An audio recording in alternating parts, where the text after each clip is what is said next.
Welcome back to my class. We have Igbo language. Our topic says how to use odo. Class, repeat after me. How to use odo. Odo in Igbo means Agbanyeghi. Agbanyeghi. As an example of subordinating conjunction in sentences. Our topic says how to use odo. Odo in Igbo means Agbanyeghi. We want to use it as an example of a subordinating conjunction in our sentences. Now, let's start. Igbo, English. Class, repeat after me. Number one sentence says, Ego rutara ezigbo di. Or say that, Ego rutara ezigbo di.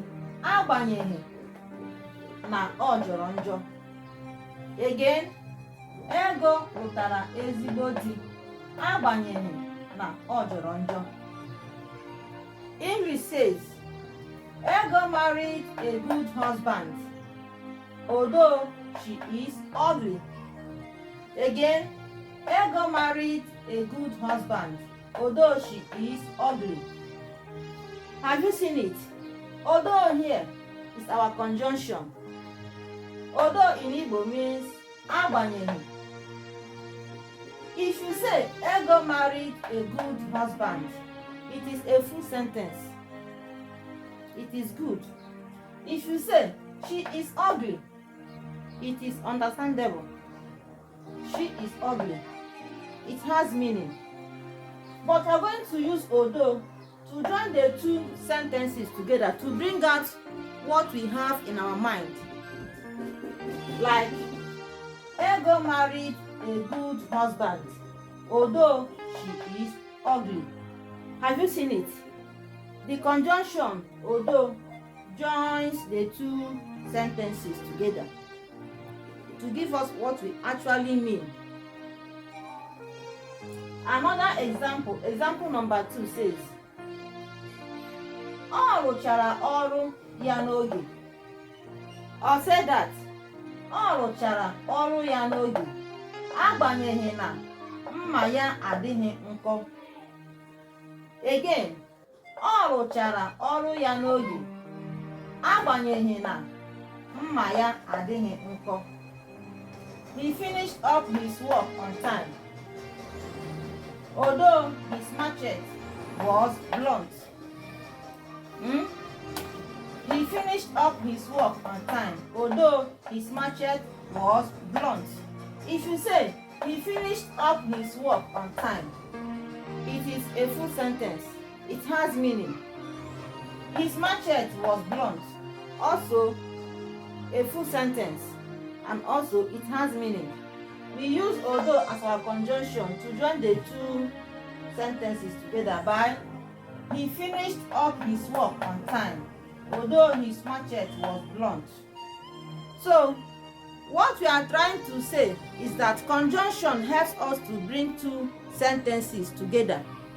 That is what we mean. Conjunction helps us to bring two sentences together in order to have the real meaning we need. Number 3 example says, Ọ bịara n'oge. Class, say it. Ọ bịara n'oge. Agbanyeghi na ọ bịara naanị ya. Again, ọ bịara n'oge. Agbanyeghi na ọ bịara naanị ya. If you say ọ bịara n'oge, yes, he or she came on time. It is a full sentence. It has meaning. If you also say ọ bịara naanị ya, ọ bịara naanị ya, he or she came alone, it is also meaningful. The work of this conjunction is to bring the two sentences together, to bring out the real meaning we need in the sentence. That is the work of conjunction. For example, Ọ bịara n'oge, agbanyeghi na ọ bịara naanị ya. English says, he came on time, although he came alone. Remember, all is a pronoun. You can put it to a female or a male. When we say all represents either he or she or it in a sentence, depending. Okay?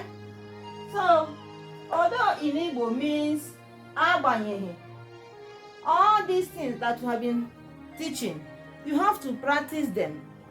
That is how we learn Igbo language. Like and share our videos. Always follow me on my YouTube account at Rejoice Chinwendu Special TV. Bye!